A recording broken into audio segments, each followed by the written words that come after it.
As far as the Flutie family was concerned growing up, our next game was the biggest event of our lives, and it was always that way. We didn't have a lot of money, but anything we ever wanted, if we needed a new glove, we got the new glove and we skipped dinner. You know, if we needed a bat, we got the bat, and the rent waited for another month. You know, that's the way it was. Sports was first, and when I say sports was first, I mean pushing the rent aside and dinner occasionally aside. I mean, sports was first, absolutely.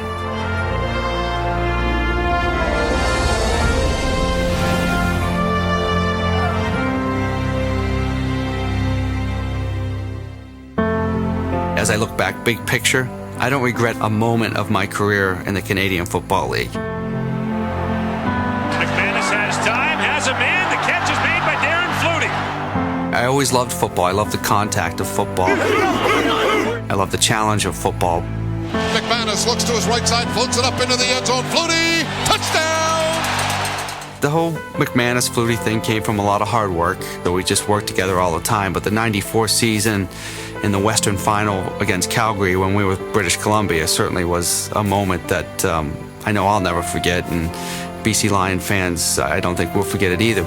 They went one-on-one with me, we ran a route, I got open in the end zone, Danny hit me right on time, and that feeling I had when I caught that football and knew we had beaten Calgary. It was Doug, Dave Sapunjas, Alan Pitts, all these great players for Calgary. They had their Grey Cup tickets picked out in Vancouver. They had planned the trips, they had flights booked already, and I knew that. And then to beat them on that day, it was a great moment.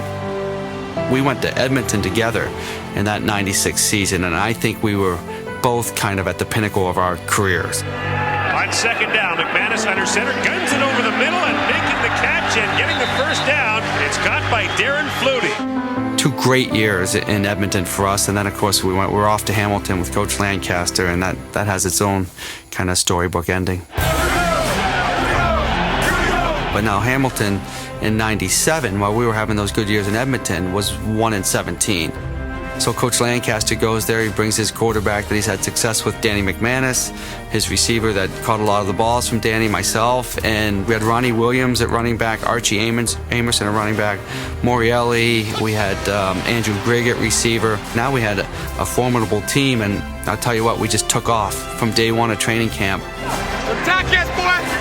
We came here on a mission! We knew we were a good team, and we knew we were Grey Cup contenders, and we ended up going to the Grey Cup in '98, losing to Calgary, and then coming back in '99 and finally beating Calgary in the Grey Cup. Hit from the backside as he let it go, and he goes complete to Flutie at the 42. We knew we were the best team in the league at that point. I mean, no one else might have thought that, but we really thought that, and that's half the battle. Growing up in the Flutie family it was all about sports. My brother Bill, my brother Doug, of course, and my oldest sister Denise. My brothers were a lot older than I was. I mean, Doug, he's 4 years older than I am. My brother Bill's 5 years older than I am. So to kind of get involved in their games to begin with is a challenge. Most fun I had as a kid in the game we played nonstop in our basement. I would be standing up and I'd get a football and I would do the up and over like Walter Payton, and they'd be on the other side. So when I landed, they would just drill me either into the ground. I mean, they loved just tearing me up, but I loved it too. I mean, just the getting hit and having a football in my hand and thinking I was Walter Payton. It was so much fun. I played my first 5 seasons with the BC Lions, that first season being with Doug in '91. That was perfect. Now, we played professional football and we were playing it together on the same team. I mean, it couldn't have been better. Once I got on the field with Doug, it was literally like being in the backyard of our house growing up. He would point, look at that, just point to people, and instantly we knew what each other was thinking. And Doug just kind of head nodded to me. As I turned my head, the ball's right there, touchdown. I mean, it was that type of stuff over and over for only 8 games. That's all we played together, but so much fun.